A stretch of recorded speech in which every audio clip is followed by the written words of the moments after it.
C'est vrai que je parle quand même pas mal d'animation, alors pas énormément non plus, mais j'essaye de vous proposer des vidéos en lien avec ce sujet. Quand je parle d'animation, c'est surtout pour parler de Pixar, mais rarement pour parler de Disney Animation. Et là, nous allons parler d'un film qui a mon âge, donc oui, il est sorti dans les années 90, nous allons parler du film Hercule. Mais on ne va pas parler du film dans sa globalité, mais uniquement du personnage de Hadès. C'est le meilleur méchant de l'histoire de Disney.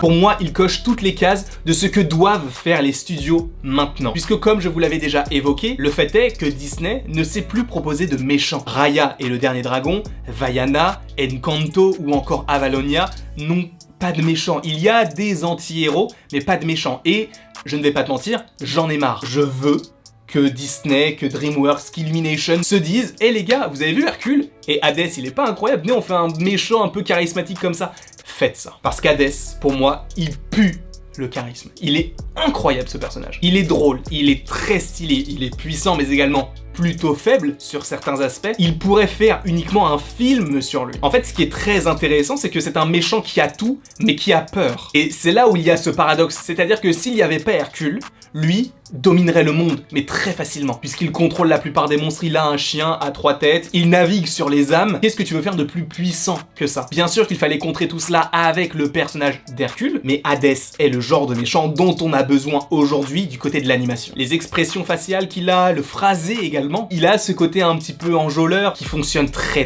bien, un petit peu à la manière de ce qu'on peut entendre par rapport aux légendes sur le diable et tout. Je trouve que c'est génial de le faire en animation. Et comme je vous l'ai dit précédemment, ce personnage est extrêmement puissant, mais a une part de faiblesse énorme. C'est-à-dire qu'il va mettre tous ses pions contre Hercule au lieu de l'affronter lui-même. Il n'y a pas réellement d'affrontement direct entre Hadès et Hercule. C'est plus Hercule qui a la force physique et Hadès qui va plus être sur le mental, sur le psychologique, sur la stratégie. Et je trouve que c'est un bon méchant. Un bon méchant, selon moi, n'a pas besoin d'agir avec ses muscles, mais a besoin d'agir avec son cerveau. Et cela vaut pour les méchants, mais également pour les gentils. Nick Fury est surtout connu pour ses stratégies dans le MCU. Si on parle de Game of Thrones, si on parle d'un fin stratège, on va parler de Tyrion. Ce sont des personnages qu'on n'oublie pas. Et lui, c'est un personnage qui est puissant, mais qui ne va jamais se mouiller, parce qu'en réalité, s'il le fait, il sait qu'il a perdu. Et il ne veut pas perdre. Il a envie de prendre la place de son frère, même quand il est contre son frère, il va envoyer peine et panique pour essayer de voler donc Hercule. Quand il essaye d'affaiblir Hercule, il va envoyer plein de créatures mais sans y aller directement lui. Ensuite, il va passer un pacte avec Megara afin que ce soit Megara qui rentre en contact avec Hercule et qu'elle le détruise de l'intérieur. Je suis désolé, mais il n'y a rien qui a été fait récemment qui peut être à la cheville d'Hadès. En tout cas, du côté de Disney.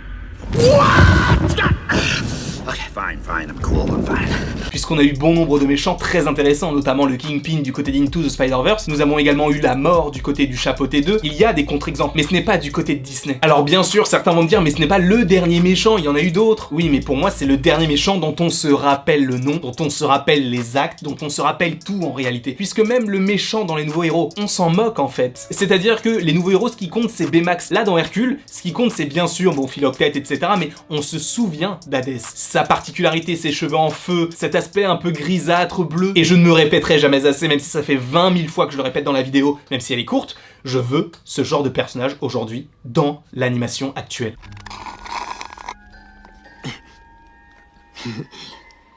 Thirsty? C'est vrai que Disney serait en train de préparer un live action sur Hercule, j'ai très peur de la manière dont ils vont essayer d'évoquer Hadès. Puisque s'il est raté, ça peut faire très mal. Je ne me focalise pas vraiment sur les live action, j'ai vraiment envie de me focaliser uniquement sur l'animation. Et ce qu'on me propose avec Hadès dans le film Hercule, c'est ce que je veux. Bref, je ne vais pas épiloguer, je ne vais pas paraphraser. Je vous remercie d'avoir regardé cette vidéo. N'hésitez pas, si vous en avez envie, à l'aimer, à la partager, donc à la commenter. Commentez votre avis. En réalité, j'aimerais vraiment savoir ce que vous en avez pensé d'Hadès. Est-ce que vous pensez qu'il y a eu un meilleur méchant depuis? Alors sachant que le film est sorti en 1997, peut-être que depuis ce moment-là, du côté de Disney, il y a peut-être un méchant qui vous a peut-être un petit peu plus fasciné, peut-être le docteur Facilier dans le film La Princesse et la Grenouille, que je n'ai vu qu'une seule fois mais qui m'a marqué également. Bref, pour moi, Hadès reste l'un des meilleurs méchants, l'un des plus emblématiques du côté de Disney et du côté de l'animation de manière générale. À nouveau, je vous remercie d'avoir regardé cette vidéo, donc n'hésitez pas à faire tout ce que je vous ai proposé de faire si vous en avez envie. Et après tout ceci, il ne me reste plus qu'à vous dire à la prochaine pour la prochaine.